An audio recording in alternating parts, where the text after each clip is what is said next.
A manifesto for a more generous world. I'm Tonya Hall, and joining me is Yancey Strickler, co founder of Kickstarter, entrepreneur, and author. Welcome, Yancey. Hey, thanks for having me. So, give us a brief summary of your life journey that brought you to co found Kickstarter. I wish I could say just nonstop success, but no. I mean, I grew up first on in a rural area in Southwest Virginia. I grew up on a farm, and my dream growing up was to be a writer, but I didn't fit in where I lived, and it was difficult. But managed to eventually move to New York City when I was 21 years old and made a living as a music critic for about 9 years. Not getting paid much money, not being the best person at it, but having a really weird name, which is a great asset if you're a writer. And then during the midst of that time, writing music reviews for places like the Village Voice, met Perry Chen, who had the idea for Kickstarter. And we met at a restaurant where he worked, and I was a regular, and we became friends. And my life took this different turn into starting starting an internet company in 2005. And the internet back then was very different. There was no like AWS or EC2. Like, you had to have a rack of servers in a closet somewhere or renting out something. You had to actually know how to do things. And so the experience of trying to make Kickstarter was a long one for myself and Perry and Charles Adler.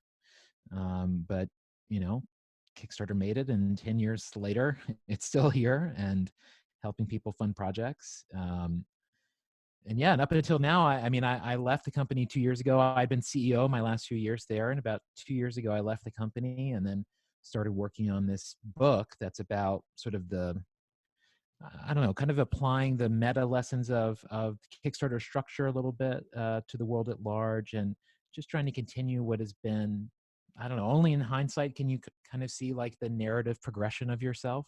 But I kind of feel like I'm trying to build on that now. Well, let's talk about that. You did just release the book. It's titled "This Could Be Our Future: A Manifesto for a More Generous World." You said you left and you decided to write this. So, what was the motivation? Like, why leave and start the book?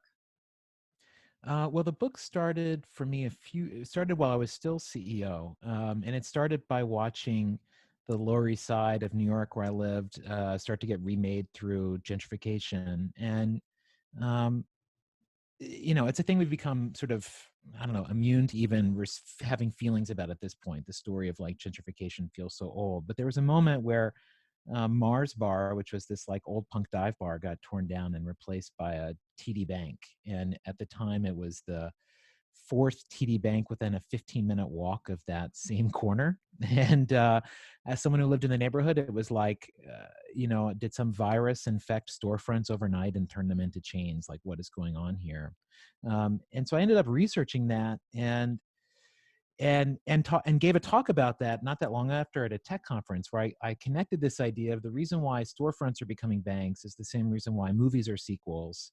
All movies are sequels. The same reason why Taylor Swift is on the cover of every magazine. The same reason why every pop song is written by one of two balding Scandinavian men. And it's that every outcome is being optimized for what will make the most money.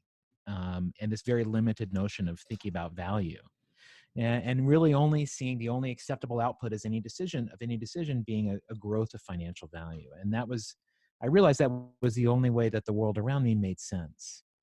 And so, so I've just sort of been pulling on that thread.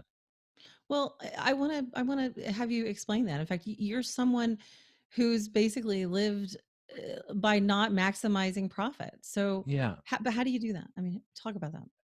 Well, I mean, first, like at Kickstarter, really the core insight behind starting Kickstarter was that for creative projects or sort of anything anyone wanted to make, the only projects that got funding were ones that had a high likelihood of producing a good financial outcome. And so it's just money looking for projects that will create more money. But the goal of that investment is not really it's not really that project existence, it's the return that will happen on the other side of it. The project is just a tool for more money, for money to reproduce itself. And so the key idea behind Kickstarter was that when you put up money to a project, there would be no financial upside. So instead, like, you could have a terrible business plan and you would have a great Kickstarter project, because the bar was simply, what do people want to see happen? What's exciting? What's interesting? And so that shifting of like the why behind how something would justify its existence enabled a huge diverse world to happen. At Kickstarter, within the structure of the company, we also balance this by becoming a public benefit corporation, where you're legally required to balance financial interests with producing a positive benefit to society, a public benefit to society. So there again, basically you're trying to put financial interests in a kind of a context of like, it's important for a company to operate. However, that is not the sole means of our company's importance. And in fact, you could choose to make as much money as possible, or to sell out to a bigger company and give away money to charity, and like basically use money to apologize for how much money you personally made. Or we could choose to bind ourselves to the interests of our community and make it so that the value of Kickstarter stays within the company and stays within the community, people who've made it what it is. And so it's a way of recognizing the importance of financial value, but putting it in context with other values. And so the book, I go more about how that would work. But yeah, that's been my practical experience doing this before. You included several pop culture references throughout the book, and which made it kind of fun and interesting. Which one resonates with you the most? Yeah, I mean, the book is it's very pop, and I think it's because that's when I originally gave the talk about my neighborhood changing, it ended up being the number one story on Hacker News for like 2 days in a row, like 500 comments on Hacker News of people debating how neighborhoods have changed and what that says about the essence of money. So I experienced in that, like, oh, here's a way to make something that's not easy to see, easier to understand. But probably my favorite pop culture example in the book is with Adele, the pop singer Adele. And in 2014, Adele was going on tour for the first time in years. And Adele's a very populist artist, working class background, and she charges the low end for her tickets. It's like $50 a pop to see an Adele show. But of course, because she's so popular, her tickets get scalped and go up on secondary websites for hundreds or thousands of dollars more. Um, Adele wasn't comfortable with this. She was either playing shows for rich fans, or worst of all, for fans who are paying more money than they could really afford to see her play. And rather than just go along with this, which is what most musicians have done, she wanted to find a different way to structure this. And so she found a startup based in the UK that had built an algorithm that would measure how loyal a fan was to an artist. They would look at their purchase data, their social data, things that, just trying to get a picture of someone.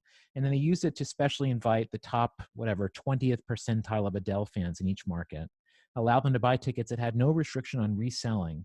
But the idea was that if they distributed tickets according to a sort of an algorithmic definition of fairness or loyalty, that basically that could be a new way, that could be a non-economic way to distribute tickets to the shows, while still people paying for their ticket price and Adele still needing to like be in the black. But it was a notion of a different value to optimize for. And so to me, that is an example of the way value is evolving and will evolve, which is that it leads to what I think of as a post-economic world, where the economic outcomes of things are important to understand, but they are not determinant of what happens. And that actually what determines what decisions we make are other values. In this case of Adele, it was loyalty or community or fairness. But it could also be thinking of carbon emissions, or it could be social impact, or it could be the purpose that people might feel. But those are all things that we will learn are actually way more profitable in the long run, and things that we can actually optimize for and define. And so this is possible with the sorts of technology that's available now, the data that's available now. This is data we feel anxious about at this moment, but I think could be used in all sorts of interesting ways.